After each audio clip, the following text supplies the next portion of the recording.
Imagine you wake up one day and instantly know something's wrong. The ceiling looks impossibly high. The bed beneath you feels uneven. The room is familiar, but everything feels massive. You're still in your bedroom. You're just the size of an insect. So, what if you were actually the size of an insect, and how long would you survive? How small are we talking? Let's imagine you're roughly the size of a small ant, a few millimeters tall. Your height, width, and depth have all shrunk by the same factor. What hasn't changed is just as important as what has. Your body is still made of human tissue, human bones, human muscles, human lungs. Your density is the same. Your metabolism is the same. Your brain processes information the same way it always has. What has changed is your volume, mass, and surface area. And that difference is where the real trouble begins. Why size changes the rules. As you sit up on the bed, something immediately feels off.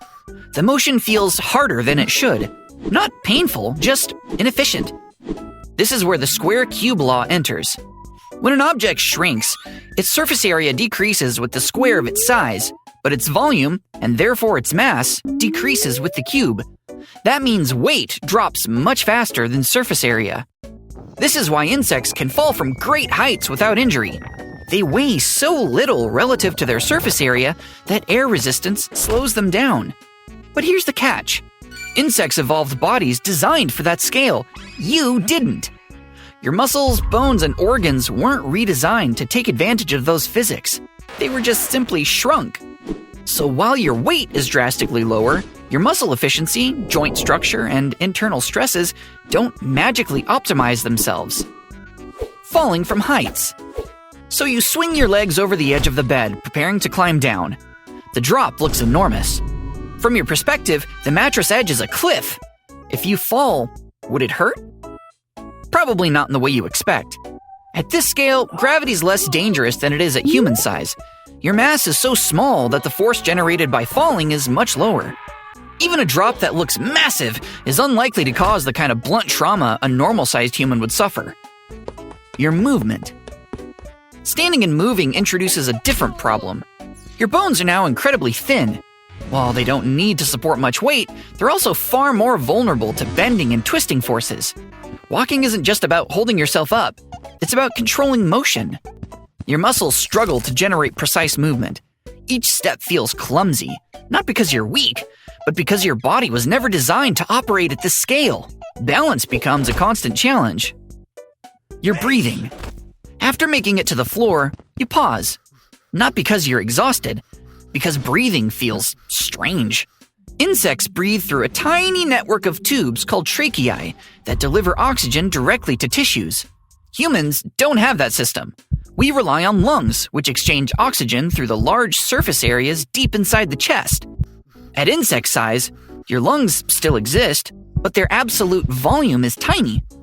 Oxygen diffusion becomes less efficient. Each breath moves a very small amount of air. Any obstruction, pressure, or environmental change affects your breathing much faster than before. Your body temperature. Then you notice something else. You're cold. The room temperature hasn't changed, though. When you were human-sized, your body retained heat easily. Now, your surface area relative to your volume is enormous. Heat bleeds away from you rapidly. Small animals burn energy constantly just to stay warm. Now you face the same problem, except your metabolism is still human.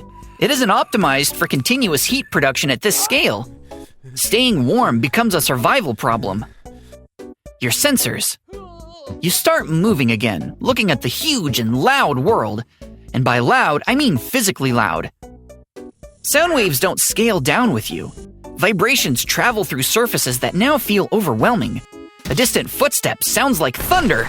Air currents feel like gusts of wind. Your eyes, built for human distances, struggle with resolution. Textures that once looked smooth now appear jagged and chaotic. Touch becomes overwhelming. Every fiber, every speck of dust, every vibration is amplified. Your brain is receiving far more sensory input than it's used to processing. Hostile objects. As you move across the floor, hazards appear everywhere. A gentle draft from a window becomes a powerful force. Dust particles hit like debris. A single drop of water isn't refreshing. It's a crushing mass held together by surface tension. Static electricity, harmless at human scale, becomes a serious threat. Your once adorable pets are now Godzilla-sized. Even spiders, ants, and flies and cockroaches have become predators. Their legs, speed, and shadows dominate your world, as they are now way bigger or on the same level as your ant-sized body. Everything is bigger, faster, and far more dangerous than before. Your strength, speed, and climbing ability. You reach a small object, a grain of sugar, and try to push it. It doesn't budge. This is where movies get shrinking wrong. Insects appear strong because their muscles scale favorably relative to their body design. Your muscles did not redesign themselves. They simply shrank. You're not proportionally stronger. In many ways, you're weaker. You try to move faster. At human size, walking is something you never think about. It's automatic. Muscles contract, joints rotate, friction with the ground keeps you stable, and momentum carries you forward. At insect size, your speed changes. Your muscles are similar, but not more efficient. They still work using the same biochemical processes, the same contraction speeds, and the same energy costs, just with far less room for error. Each step requires precise coordination, because your body is now extremely sensitive to tiny irregularities in the surface beneath you. What once felt like a smooth floor is now a landscape of ridges, fibers, and debris. Climbing is not automatically easier either. Insects climb well because their bodies evolved specialized structures for gripping surfaces. Your hands and feet are still in human shape, just much smaller. Your hunger and thirst levels. After a while of looking around, hunger becomes impossible to ignore. Your body still runs on human metabolism. That means your cells expect a steady supply of glucose, fats, and oxygen to keep functioning. Shrinking doesn't magically convert your digestive system into something more efficient. Your stomach, intestines, and enzymes are all still human, just smaller. This creates a strange mismatch. On one hand, your total energy needs are lower than before because you weigh far less. On the other hand, your surface area to volume ratio means you lose heat rapidly, forcing your body to burn energy constantly just to maintain basic function. Finding food becomes a logistical problem rather than a scarcity problem. Edible material is everywhere. Crumbs, sugar crystals, organic debris, but accessing and processing it takes time and effort. Breaking down food mechanically becomes harder when your bite force is limited and the food itself hasn't shrunk with you. Dehydration becomes a serious risk, not because water is unavailable, but because interacting with it safely is difficult. Survival timeline. The first thing that would likely kill you is getting too cold. Your tiny body loses heat very quickly. Even in a normal room, you could get hypothermia in just a few hours if you don't have shelter or something to keep warm. If you survive the cold, the next danger is thirst. Water's everywhere, but at this size, it's hard to drink safely. Without water, your body would start to fail within a day or two. After that comes hunger. Tiny crumbs are everywhere, but it's hard to eat enough. Then your bite is weak.